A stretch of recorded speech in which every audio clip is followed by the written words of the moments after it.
Caros irmãos, é com grande prazer que estamos aqui para falar mais um pouco dos ensinos de Jesus.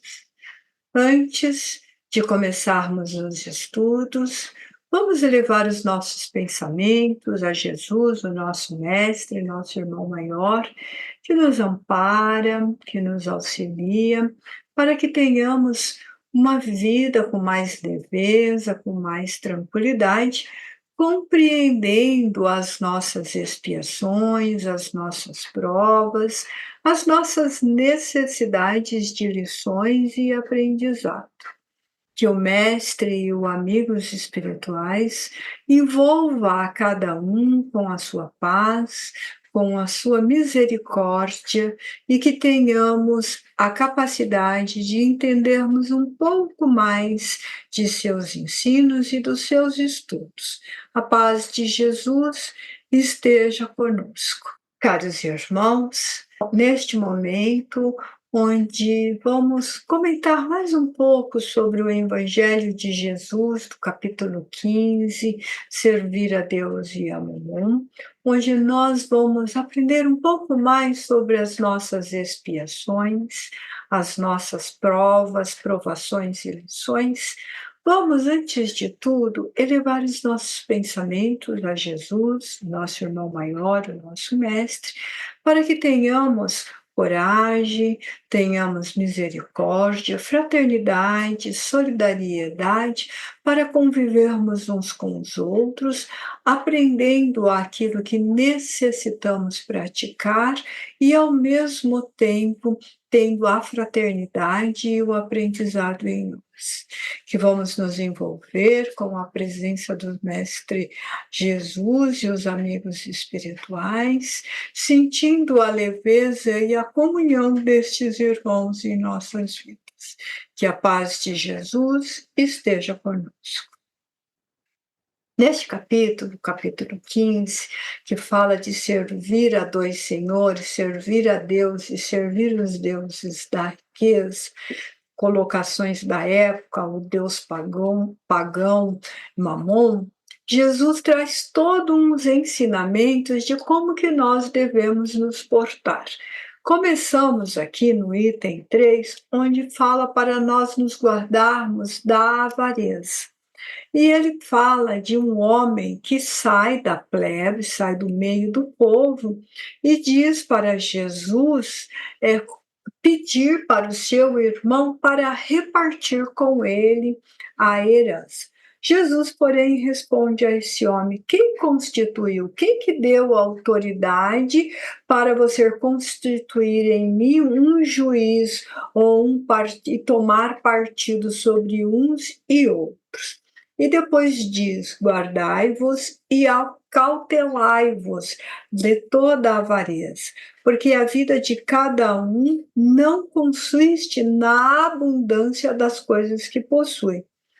Então, quando ele está falando disso, Jesus vai contar uma parábola do pai que tem esses frutos, que tem esse campo, e ele vai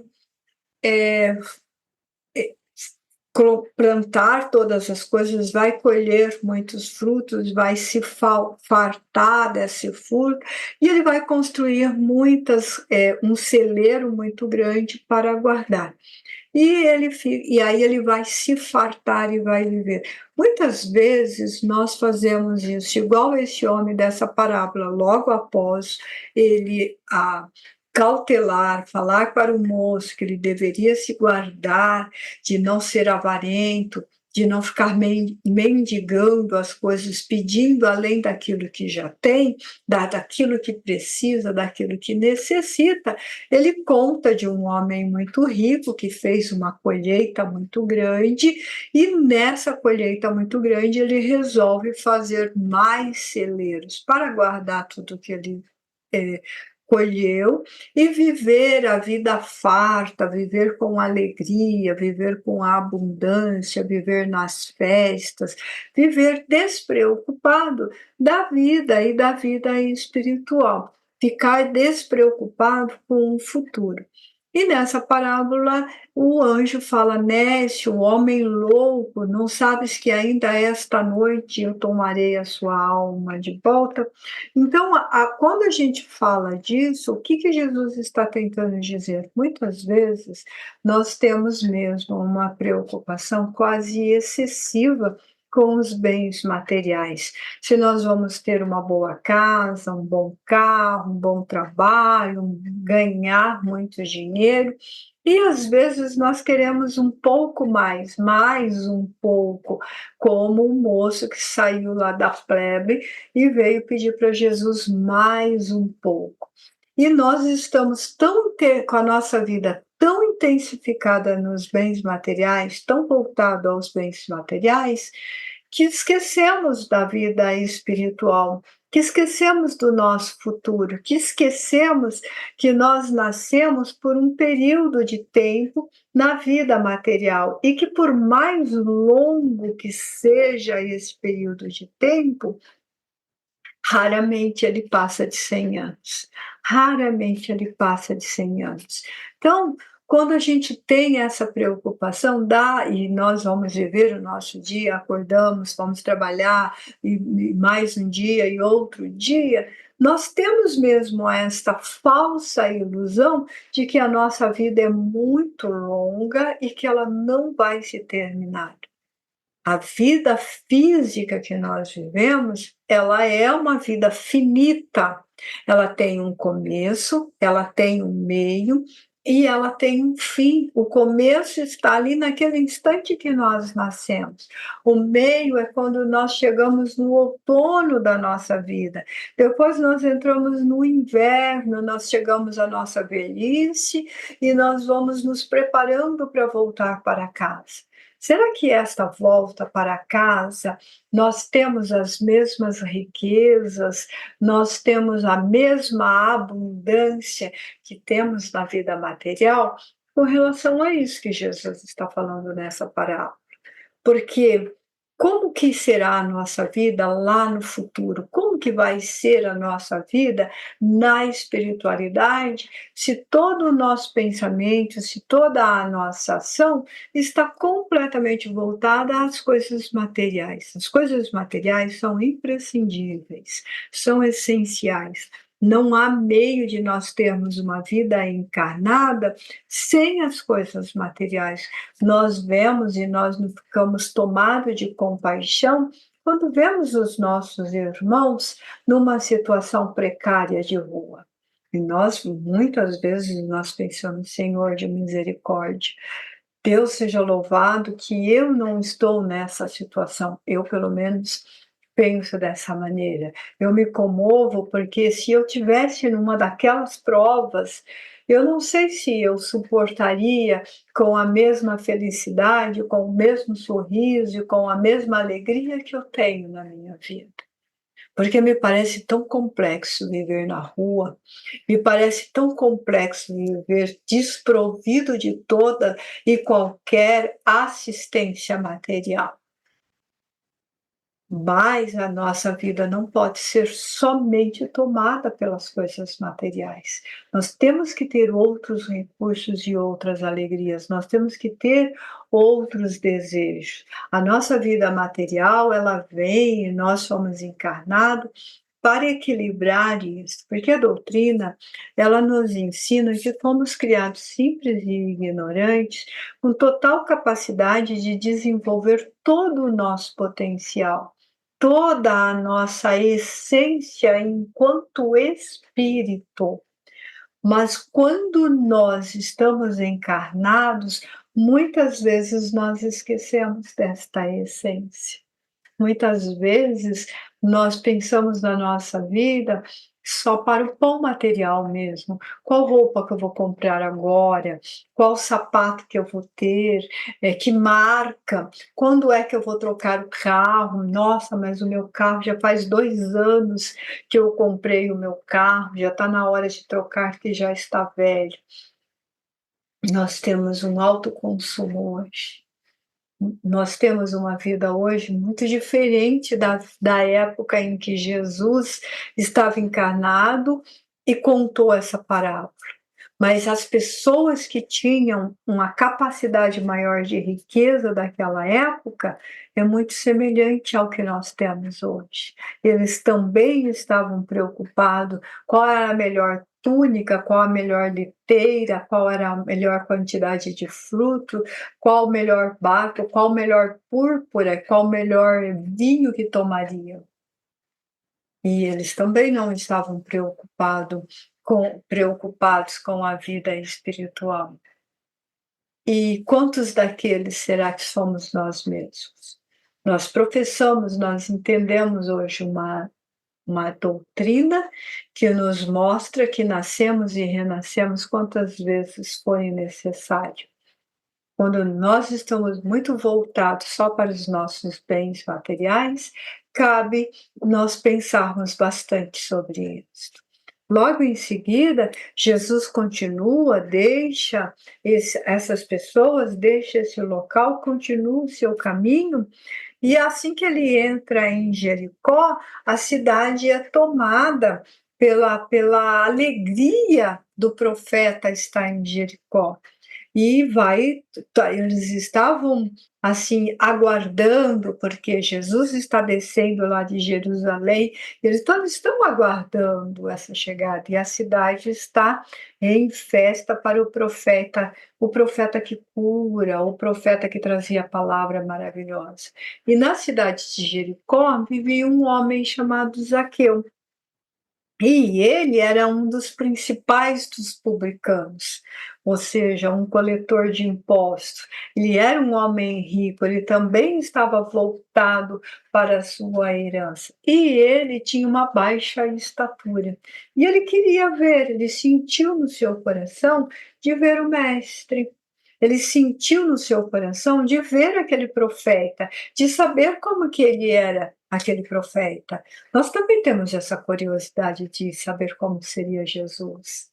Nós não temos essa curiosidade de saber como é Jesus, como será que ele surgiria para nós, como será que ele viria para nós quando ele chegasse na nossa cidade. Então, esse homem está ansioso pela presença de Jesus.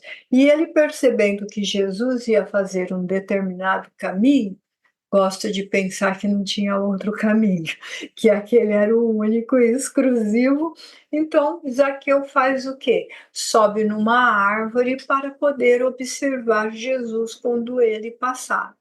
E quando Jesus passa naquele caminho e chega embaixo dessa árvore, ele olha para cima e diz: desce, Jesus, desce, Zaqueu. Jesus não.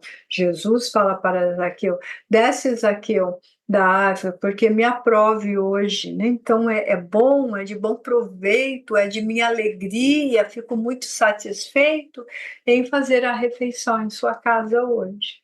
Imagina a felicidade desse homem. Bem, gente, eu sei que não está escrito isso lá na parábola, mas eu gosto de pensar assim, que se Jesus chegasse e dissesse assim: eu vou comer na sua casa, hoje me aprovo, eu ficaria muito feliz de ser recebido na sua casa hoje, eu não teria como dimensionar a felicidade. E acredito que nenhum de nós teríamos condições de dimensionar essa felicidade.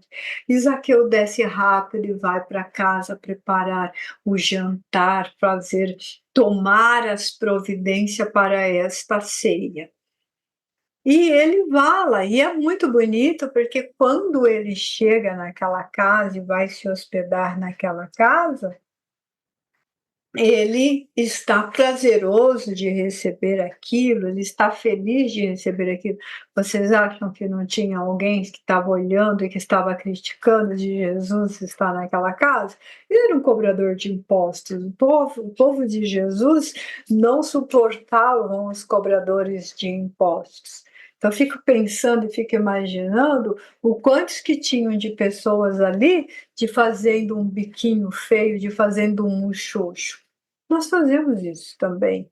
Quando nós achamos que uma pessoa não é do nosso padrão, não tem o nosso padrão de moral, não tem o nosso entendimento, nós também temos um pouco desse preconceito. Nós também carregamos o verniz da nossa indignação. Então, carregaram. E ele então fala, Zaqueu fala para Jesus que tudo que ele fez e que se ele tivesse prejudicado alguém, que ele iria restituir, ele pagaria quadruplicado.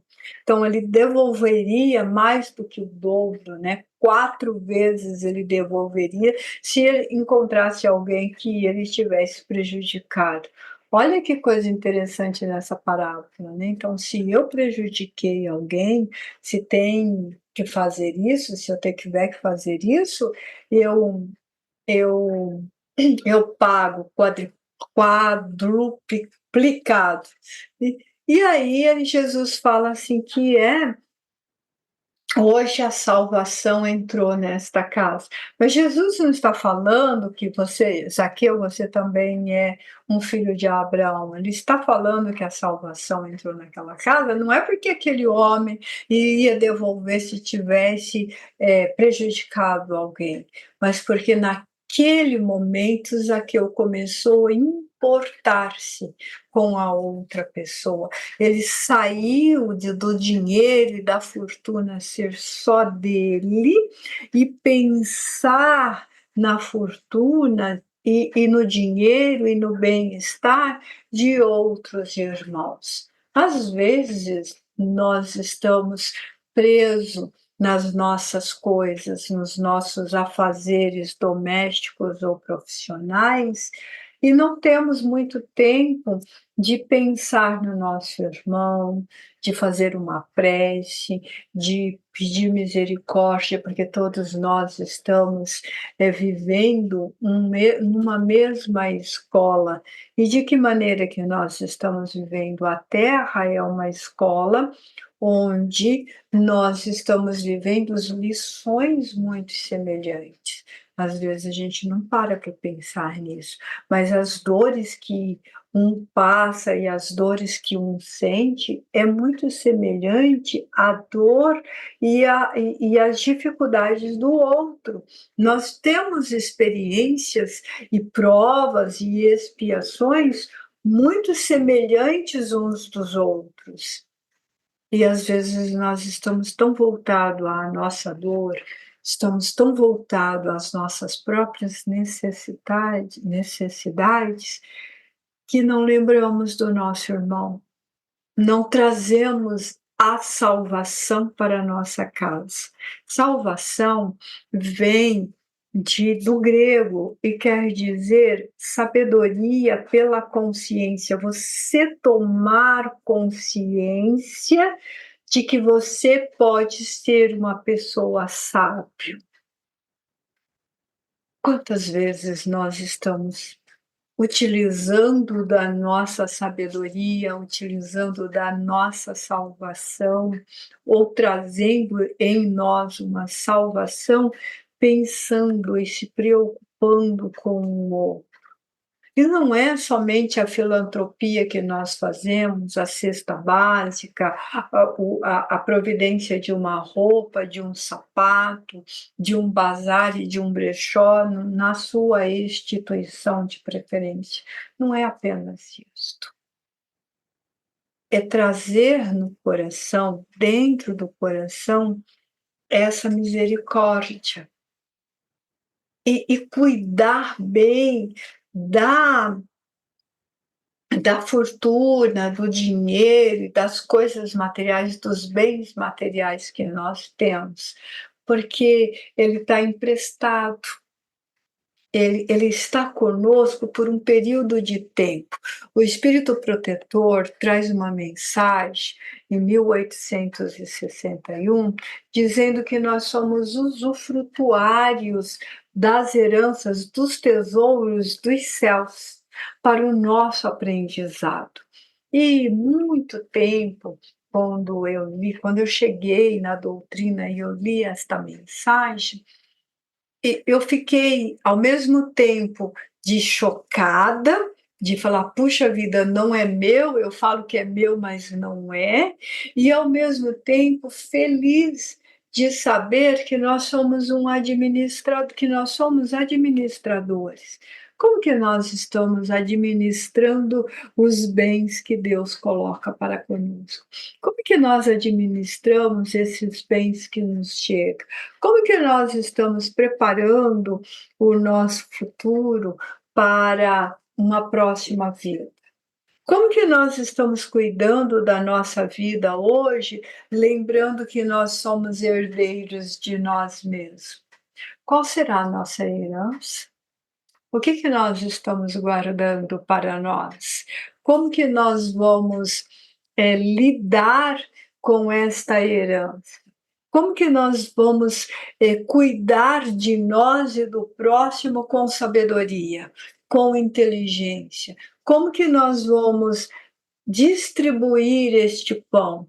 Como que nós vamos multiplicar como Jesus multiplicou? Como que a bondade vai se instalar em nosso coração? Como que o nosso olhar de amor, de entendimento, de paciência, de tolerância se estenderá ao nosso irmão?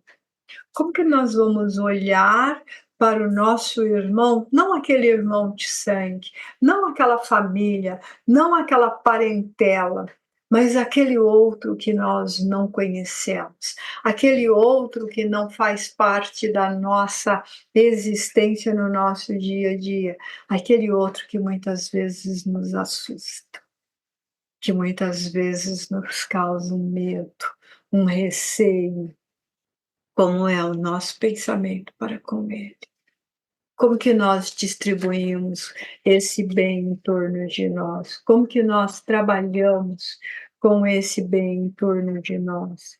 Como que nós desprendemos destes bens em torno de nós? Como que nós fazemos esse bem ser um bem para mim e para o outro? Como que eu posso empregar bem a fortuna? Jesus não condenou a fortuna. Jesus não disse que aquele que tivesse uma fortuna estaria condenado a uma vida futura de miséria. Pelo contrário, ele disse para empregar bem. Porque aquele que emprega bem, aquele que sabe distribuir, aquele que sabe valorizar, por exemplo, o seu funcionário, valorizar o bem-estar da sua família, valorizar o bem-estar da instituição que você trabalha. Então, nós estamos usufruindo de um bem, de um direito, mas estamos ao mesmo tempo permitindo que outros o façam também. E que faça com amor, que faça com carinho, que faça com entendimento, que faça com a luz do bem-estar. Muitas vezes, nós reclamamos da nossa vida sem direito. Sem direito de reclamar, porque nós esquecemos de olhar o outro que chora perto de nós. Muitas vezes nós reclamamos da nossa prova sem entender a prova do nosso irmão. Muitas vezes nós clamamos que a nossa dor é a dor maior do mundo, sem olhar a dor do que está ao nosso lado. Muitas vezes nós nos mantemos indiferentes. Na época de Jesus, não havia hospitais. As pessoas se amontoavam em vales dos leprosos.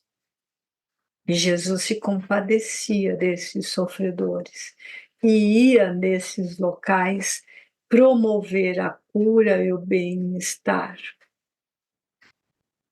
Hoje nós temos toda uma sanidade e toda uma saniedade de existência. Hoje nós temos uma higiene, nós temos remédios, nós temos boas roupas, nós temos equilíbrio, nós temos bem-estar, nós temos apoio, assistência, temos resguardo do trabalho, segurança do trabalho, temos previdências para o futuro.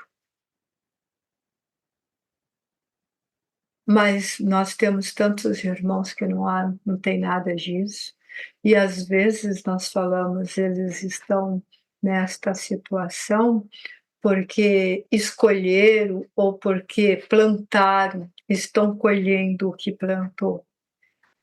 E aí fica uma pergunta, irmãos: será que nós não estamos semeando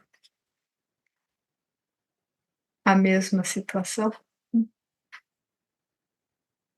Será que nós também não estamos semeando esse deserto em torno de nós? Vamos pensar sobre isso.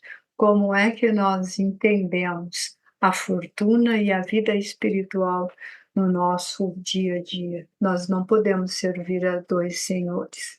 E nós podemos servir a Deus, usufruindo dos bens que Ele nos dá, auxiliando os nossos irmãos.